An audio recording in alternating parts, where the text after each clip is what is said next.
En nuestro último estudio vimos lo que sucedió mientras Ruth y Orfa iban de camino con Noemí.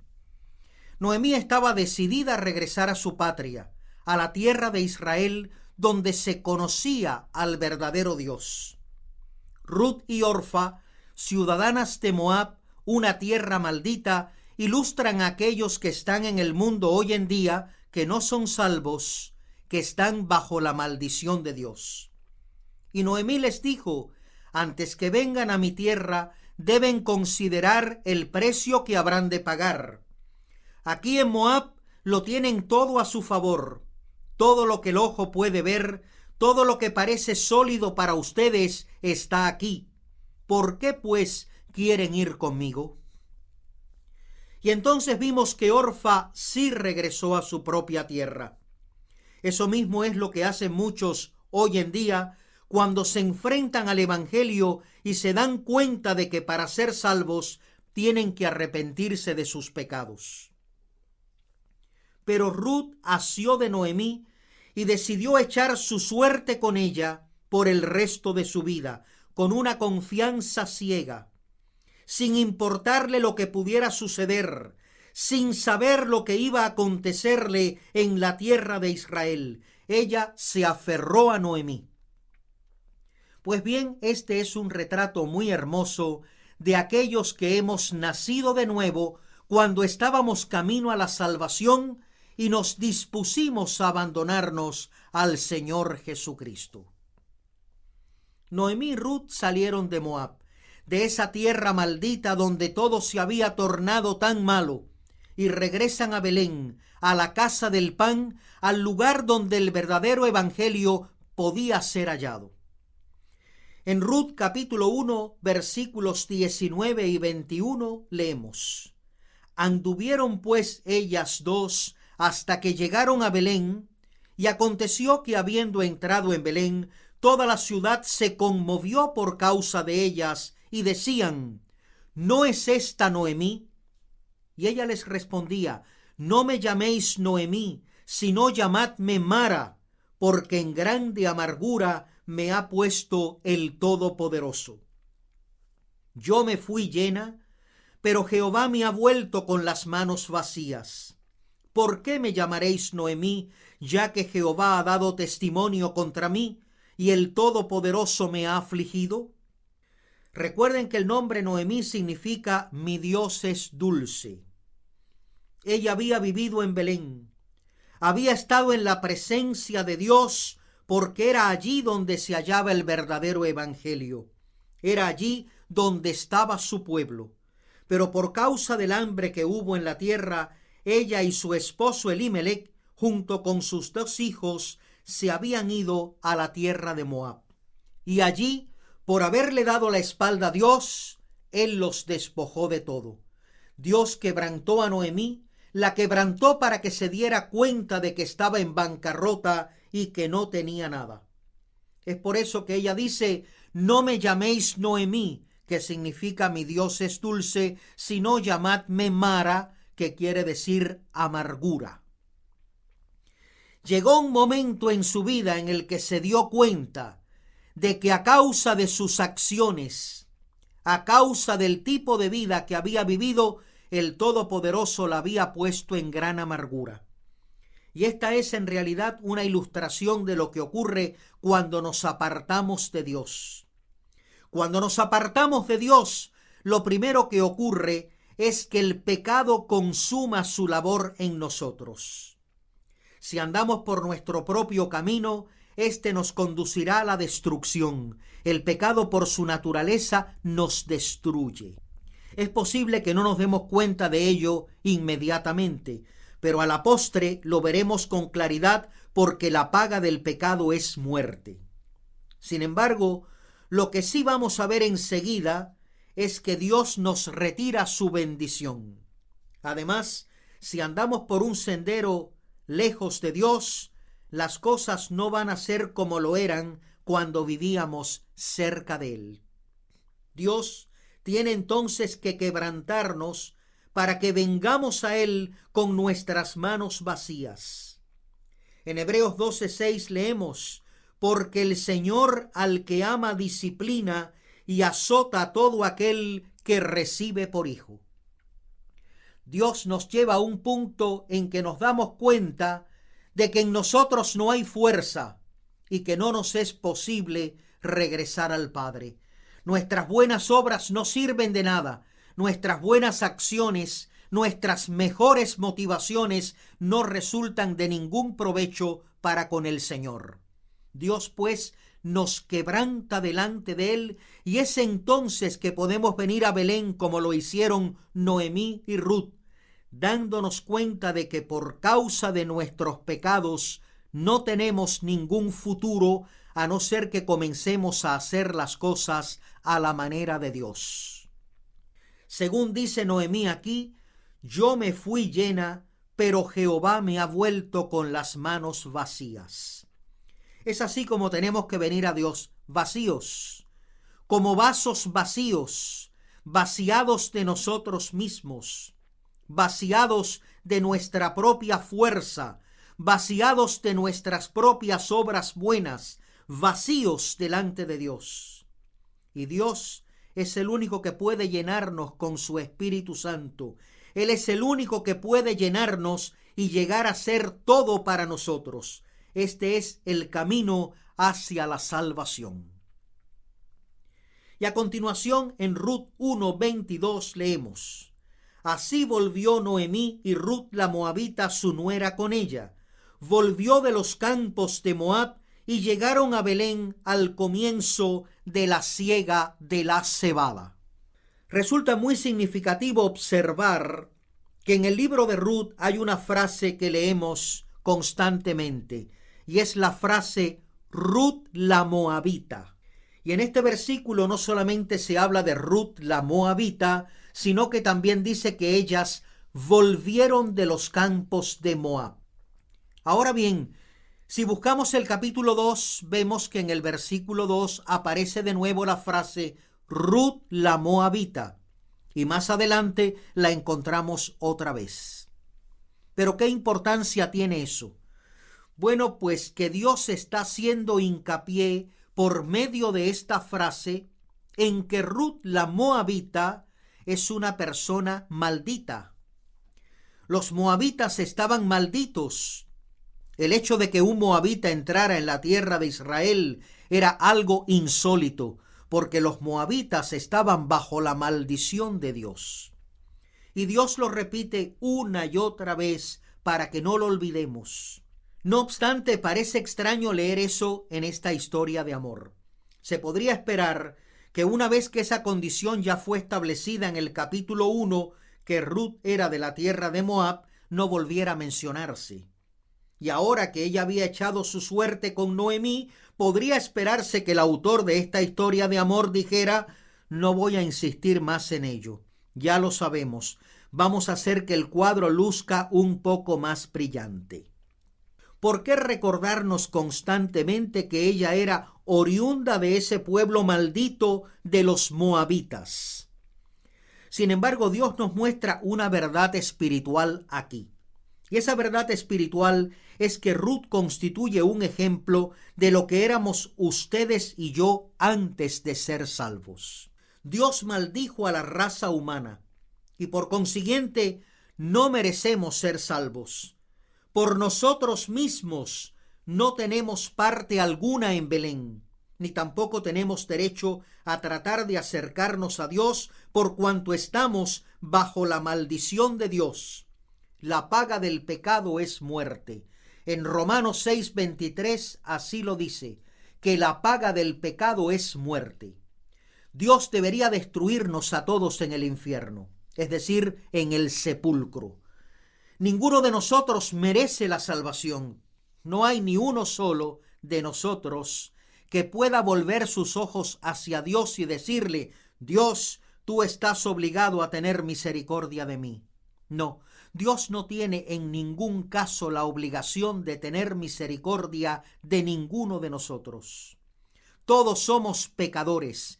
Nos hemos rebelado contra Él y tenemos que pagar la pena por nuestros pecados, que es la pena de muerte.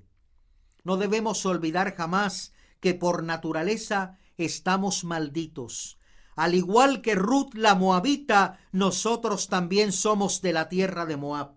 Somos de este mundo maldito, de esta raza humana maldita, y en ningún sentido merecemos nuestra salvación. Lo que va a sucederle a Ruth va a ser únicamente por gracia. No es nada que ella merezca. Ruth procede de una nación maldita, de la nación de Moab. Y eso es algo que Dios no permite que olvidemos. Por lo tanto, ella no merece nada. Y nosotros, como parte de la raza humana, tampoco merecemos nada. No merecemos absolutamente nada. Estamos malditos porque somos pecadores y estamos en rebelión contra Dios. Ahora bien, observen que ellas llegaron a Belén al comienzo de la siega de la cebada. Y ese es un dato interesante que Dios puso en esta historia de amor. ¿Qué importancia tiene? Bueno, en el contexto de esta historia de amor que Dios está desarrollando para nosotros, podríamos decir que si la siega duraba todo el verano, el comienzo de la siega tenía lugar en los meses de primavera. La siega finalizaba en los meses de otoño. Por tanto, el cortejo de Ruth y Booz se prolongó por un periodo de quizás 4 o 5 meses. Esa es la conclusión literal que podríamos derivar a partir de esta declaración en cuanto a que ellas llegaron a Belén al comienzo de la siega de la cebada. Pero después de haber analizado todo el libro de Ruth, hemos descubierto que cada frase tiene un significado. Dios no puso estas cosas aquí de manera accidental ni casual.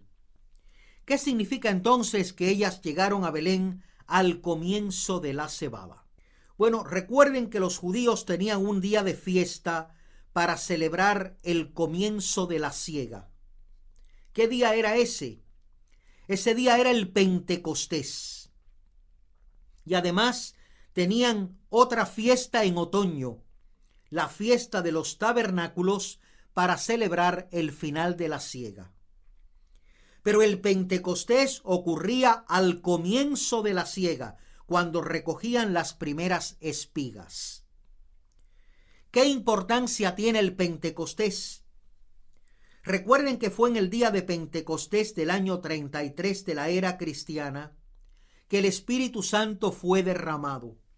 Inmediatamente después de la ascensión de Cristo al cielo, tras haber demostrado de qué manera Él había pagado por los pecados de los elegidos antes de la creación. Es decir, fue en el Pentecostés que Dios le dio inicio a su programa para evangelizar al mundo. Y fue en ese momento también que Dios instituyó las iglesias locales, el organismo divino que Él utilizaría para llevarle el evangelio al mundo. Recuerden que en la tarde de aquel primer Pentecostés, Pedro predicó un sermón y alrededor de 3,000 personas fueron salvas.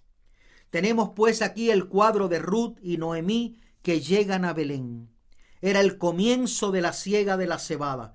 En el capítulo 2, Dios va a usar a Ruth como figura de aquellos que creen en el Señor Jesucristo. Nosotros, empero, ya habíamos comenzado a percatarnos de eso cuando la vimos echar su suerte con Noemí al dejar atrás la tierra de Moab y venir a Belén, la casa del pan. Ahora bien, resulta significativo observar que Dios identifica este hecho con el comienzo de la cebada. Ruth es figura de todas las naciones que serían salvas como resultado del programa de Dios para evangelizar al mundo. La salvación de esas naciones, en un sentido real, comenzó en el Pentecostés, cuando el Espíritu Santo fue derramado. Y ahora vamos a adentrarnos en el capítulo 2 del libro de Ruth. En Ruth capítulo 2 aparece otro personaje. Hasta aquí ya hemos conocido a Noemí y a Elimelec, el esposo de Noemí. Conocimos también a sus 2 hijos, Malón y Kelión, que murieron al igual que Elimelec en tierra de Moab. Y luego conocimos a Ruth y a Orfa, las dos nueras de Noemí, esposas de Malón y Kelión, los hijos de Noemí y Elimelech. Sin embargo, de todos esos personajes no queda más que Noemí y Ruth ahora. Vamos a conocer a otro individuo que es pariente de Noemí, un pariente cercano. En Ruth 2:1 leemos: tenía Noemí un pariente de su marido, hombre rico de la familia de Elimelech, el cual se llamaba Booz.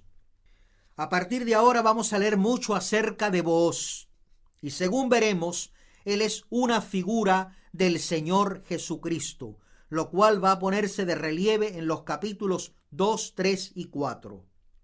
Booz es un pariente cercano, es quizás un primo o un tío, uno de los parientes más cercanos de Noemí.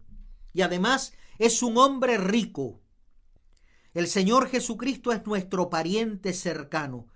Y no solo en este versículo, sino en todos los demás versículos de la Biblia donde aparece la frase pariente cercano, la palabra hebrea que se usa es exactamente la misma palabra que se traduce como redentor. En este versículo específicamente no se usa la misma palabra que se traduce como redentor, sino otra palabra hebrea. Pero aún así, esa otra palabra también indica que Booz es un pariente cercano. Por tanto, en este versículo en particular, Dios no está recalcando que Booz sea un tipo de Cristo. Él simplemente presenta un personaje histórico y dice que Booz es un pariente cercano de Noemí. Sin embargo, es interesante observar que en este versículo dice que él es un hombre rico. Cristo es nuestro pariente cercano en el sentido de que él es un redentor, pero él es también nuestro pariente cercano en cuanto a que se hizo semejante a nosotros. Él tomó una naturaleza humana y de ese modo se identificó plenamente con nosotros. Y en ese sentido, él es nuestro pariente cercano. Ese es, en mi opinión, el significado de lo que leemos en Ruth 2:1. Pero para llegar a ser un pariente nuestro, Jesús tomó una naturaleza humana. Ahora bien, por el mero hecho de haber tomado esa naturaleza humana, de despojarse de su gloria y de hacerse muy pobre, Jesús nunca dejó en esencia de ser el Dios omnipotente, el Dios poderoso que es dueño del mundo. Eso está tipificado aquí por Booz, que era un hombre rico. Y en Ruth 2:2 leemos: y Ruth la moabita dijo a Noemí: te ruego que me dejes ir al campo y recogeré espigas en pos de aquel a cuyos ojos hallare gracia. Y ella le respondió: ve, hija mía. Reparen nuevamente en la frase Ruth la moabita, es decir, Ruth que es oriunda de una nación maldita. Versículo 3. Fue pues y llegando, espigó en el campo en pos de los segadores, y aconteció que aquella parte del campo era de Booz, el cual era de la familia de Elimelech. Aquí vemos un cuadro. Por supuesto, este es un evento histórico que Dios está explicando. Noemí y Ruth son pobres y viudas. No tienen caudal alguno. Están privadas de todo y así tienen que vivir. Ruth va como una mendiga a espigar en los campos. La ley de aquel tiempo establecía que cuando segaran la mies de la tierra, no segaran hasta el último rincón de ella, y que si caía alguna espiga, no la recogieran. Esas espigas debían dejarlas allí para los pobres de la tierra. Y así Ruth, como una mendiga, como uno de los habitantes más pobres de todo el país, tuvo que buscar un campo donde espigar para poder conseguir alimento. Ese es el cuadro histórico. Pero observen el lenguaje en Ruth 2:2. Dice este versículo: y Ruth la moabita dijo a Noemí: te ruego que me dejes ir al campo y recogeré espigas en pos de aquel a cuyos ojos hallare gracia. Y ella le respondió: ve, hija mía. Esta es la ilustración de aquel que comienza a buscar alimento espiritual. Ahora bien, cuando comenzamos a buscar alimento espiritual, no debemos empezar buscando respuestas para los problemas más profundos de la vida, ni buscando vida eterna, presentándonos con orgullo como alguien a quien hay que honrar. Tampoco venimos confiando en nuestra propia fuerza. Venimos como suplicantes. Recuerden que Jesús dijo: bienaventurados los pobres en espíritu, y dijo también: bienaventurados los que lloran. Esta es pues la ilustración de aquellos que están buscando realmente la gracia de Dios. Es la ilustración de aquellos que están buscando el pan espiritual. Ruth aquí es una ilustración muy marcada de un individuo que está buscando la salvación y se da cuenta de que yo no soy nada, estoy en bancarrota espiritual, no tengo nada a mi favor, nada que pueda ofrecer a Dios, pero cuánto deseo ser salvo. Así pues, ella va a buscar espigas, es decir, va a buscar pan, va a buscar lo que va a darle vida eterna. Por supuesto, Ruth en el contexto histórico solo está buscando aquello que va a suministrarle vida física. Pero el significado espiritual de este pasaje es que ella es figura de los que buscan el pan espiritual que puede darles vida eterna. Observen que en Ruth 2:2 dice: y Ruth la moabita dijo a Noemí: te ruego que me dejes ir al campo y recogeré espigas en pos de aquel a cuyos ojos hallare gracia. Y ella le respondió: ve, hija mía. Hallare gracia. La gracia es un favor inmerecido. Ruth no merecía lo que iba a encontrar en esos campos. Ella no había plantado nada allí, ni había cuidado de esos campos, ni había trabajado en ellos. Por tanto, ir allí y espigar la cebada que estaba en el campo no era más que tomar algo que pertenecía a otro, y por tanto era un don de la gracia. Y eso es lo mismo que ocurre cuando somos salvos. Venimos al Señor Jesucristo, pero no merecemos nada de lo que recibimos. No es algo que hayamos ganado, todo es por gracia. Es un favor inmerecido de Dios. Pero una vez más, nuestro tiempo se ha agotado. Hasta que volvamos a reunirnos para nuestro próximo estudio, que el Señor les bendiga ricamente.